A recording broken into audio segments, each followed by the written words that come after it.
আসসালামু আলাইকুম। Botanic haven চ্যানেলে সবাইকে স্বাগতম। আশা করি আপনারা এই দুর্যোগের সময় সবাই সুস্থ আছেন এবং নিরাপদে আছেন। তো আজকে আমি আপনাদের সাথে লেবু গাছের কিভাবে মাটি তৈরি করি এবং গাছটি কিভাবে প্রতিস্থাপন করেছি সেই সম্পর্কে একটি ভিডিও শেয়ার করব। আশা করি আপনারা আমার ভিডিওটি না টেনে পুরো ভিডিওটি দেখবেন এবং ভালো লাগলে অবশ্যই আমার চ্যানেলটিকে সাবস্ক্রাইব করবেন। এই যে এই লেবু গাছটি একটি সিডলেস লেবু গাছ।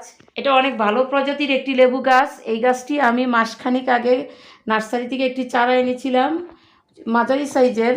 তারপর চারাটি আমি একটু বিভিন্ন কারণে আমার প্রতিস্থাপন করা হয়নি, আমি গ্রো ব্যাগে ছিল গাছটি, ওই অবস্থায় আমি পানি দিই এবং যত্ন করি। তারপর দেখেন গাছটি কত বড় হয়ে যায়। এক সপ্তাহ আগে আমি গাছটিকে একটি টবে প্রতিস্থাপন করে দিই।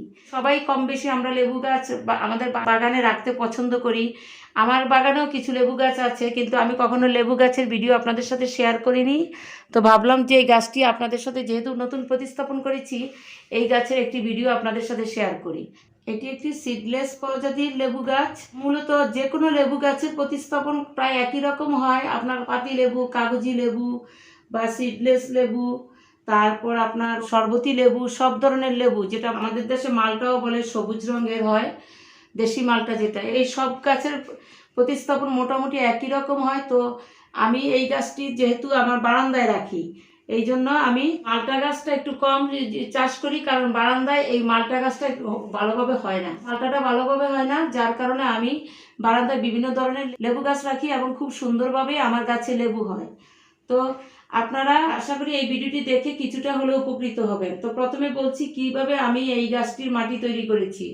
আমি লেবু গাছটি যেভাবে প্রতিস্থাপন করেছি, তার জন্য আমি যেভাবে মাটি তৈরি করেছি তা হলো, আমি 3 ভাগ মাটির সাথে গার্ডেন সয়েল, তার সাথে আমি 1 ভাগ বালি, 1 ভাগ কোকোপিট, 1 ভাগ ভার্মি কম্পোস্ট মিশিয়ে নিয়েছি।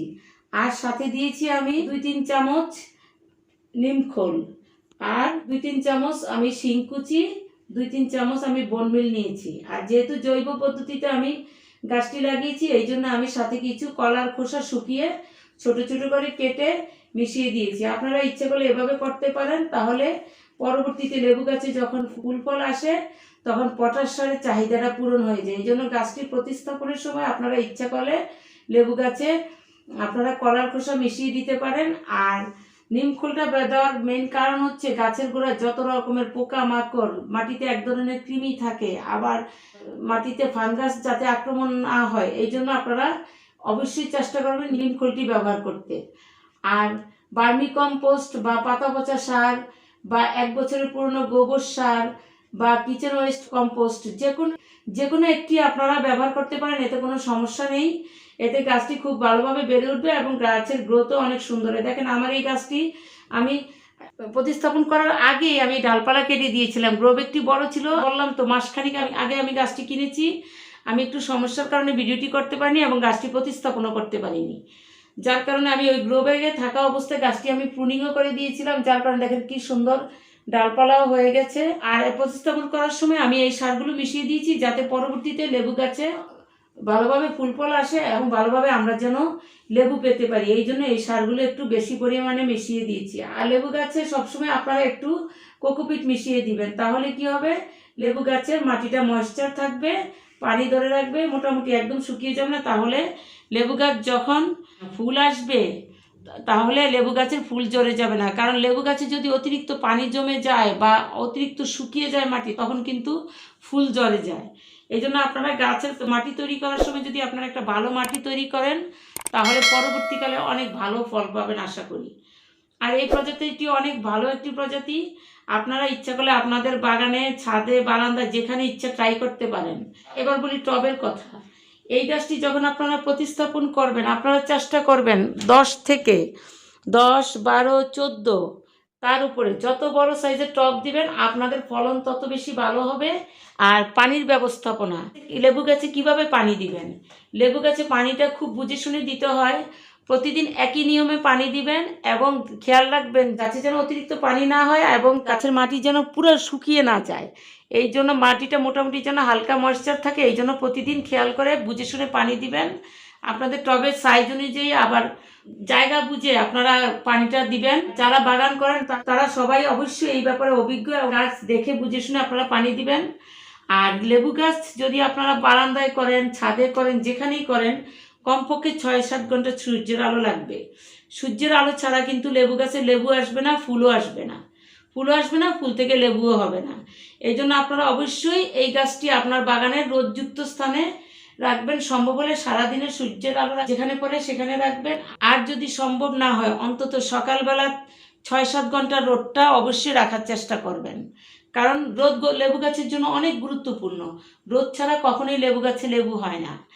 আর লেবু গাছের যখন ঝাঁকড়া করবেন, লেবু গাছটি যখন একটু বড় হয়ে যাবে, আমার গাছটি এত বেশি বড় ছিল না, তারপরে আমি ডাল কেটে দেওয়ার পর বললাম তো কত বড় হয়ে গেছে। আপনারা একটু ডালগুলো কেটে দিবেন। ডালগুলো কেটে দিলে গাছটি অনেক বুশি হবে এবং সেক্ষেত্রে গাছটি অনেক ঝাঁকড়াও হবে, অনেক ভালো কুড়ি আসবে এবং এতে করে আপনাদের লেবুর ফলন বেশি হবে। আর লেবু গাছের আরেকটি বিষয় হচ্ছে, লেবু গাছের মাটি যেন অবশ্যই, মাটি তৈরি করার সময় আমি তো বললাম যে ওয়েল ড্রেন রাখতে হবে। টব তৈরির ব্যবস্থাপনা আমি বললাম না, সাধারণত সবাই জানেন যে টব যখন আপনারা তৈরি করবেন, টবের ছিদ্র করে ওই ছিদ্রটা একটি টবের পুরান টবের ভাঙ্গা অংশ দিয়ে টবের ভিতরের অংশটা বন্ধ করে দিবেন। তারপর সম্ভব হলে কিছু বালি বা স্টোন চিপ দিয়ে তার উপর মাটি দিয়ে এই গাছটি বসাবেন। এবং যখন আপনারা এই গাছটি নার্সারি থেকে আনেন, সাথে সাথে কিন্তু এই গাছটি আপনারা টবে প্রতিস্থাপন করবেন না। কমপক্ষে 1 সপ্তাহ আপনারা আপনাদের বাগানের কম রোদযুক্ত স্থানে রেখে দিবেন এবং অল্প অল্প পানি দিবেন। 1 সপ্তাহ পর আপনারা আপনাদের গাছটি প্রতিস্থাপন করবেন। আর লেবু গাছের আরেকটি বিষয় হলো, লেবু গাছে বিভিন্ন ধরনের পোকামাকড় আক্রমণ করে, অনেক বেশি পোকামাকড় আক্রমণ করে। এই জন্য এই গাছটিতে আপনারা প্রতি মাসে 2 বার কমপক্ষে নিম তেল স্প্রে করে দিবেন। যদি পোকামাকড় নাও থাকে, আপনারা আগাম প্রস্তুতি হিসাবে শুরু করে দিবেন। তাতে করে আপনাদের গাছের পোকামাকড় কম আক্রান্ত হবে। এছাড়া অন্যান্য কীটনাশকও দিতে পারেন, ঘরোয়া জৈব কীটনাশক। আর যারা কেমিক্যাল কীটনাশক ব্যবহার করেন, বাজারে বিভিন্ন ব্র্যান্ডের কেমিক্যাল কীটনাশক পাওয়া যায়, আপনারা ওগুলো কিনে ব্যবহার করতে পারেন। আর মাসে অন্তত 2 বার ছত্রাকনাশক স্প্রে করে দিবেন। এতে করে গাছের গোড়া ছত্রাক দ্বারা আক্রান্ত হবে না। আর এবার বলি খাবারের ব্যাপার। এটা টবের ছোট্ট একটা মাটিতে এই গাছটি হয়। আপনার যদি জমিনে লাগান সেক্ষেত্রে কিন্তু খুব একটা যত্নের প্রয়োজন হয় না।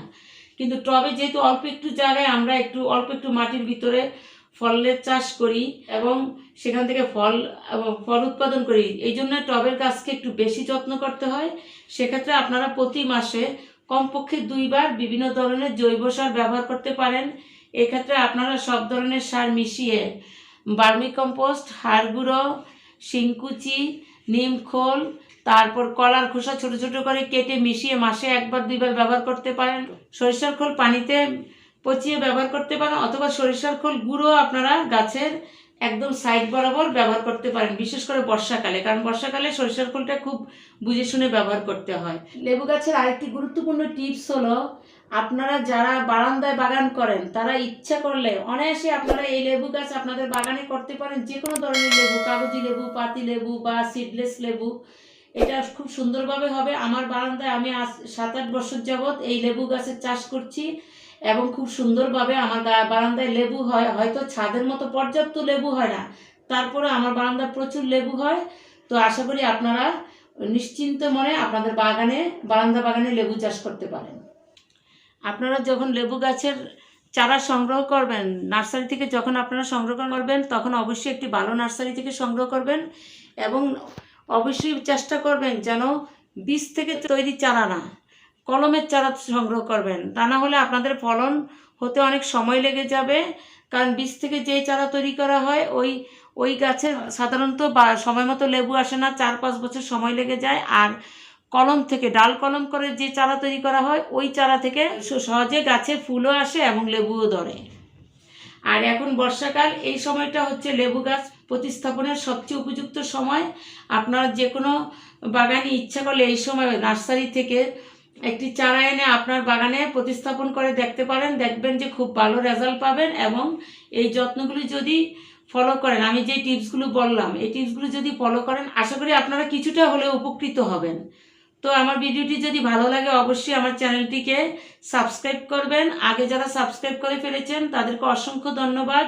আমার ভিডিওটি ভালো লাগলে লাইক করবেন, বন্ধুদের মাঝে বেশি বেশি শেয়ার করবেন, আমার ফেসবুক পেজটি ফলো করবেন আর বেল আইকনটি প্রেস করে রাখবেন। তাহলে পরবর্তী ভিডিও নোটিফিকেশন আপনাদের কাছে পৌঁছে যাবে। আপনাদের একটি লাইক, শেয়ার, সাবস্ক্রাইব আমাদের ভিডিও করার আগ্রহ অনেক বাড়িয়ে দেয়। আর আমি যদি কোনো ভুল ত্রুটি করে থাকি আশা করি ক্ষমা সুন্দর দৃষ্টিতে দেখবেন এবং কমেন্ট করে জানাবেন।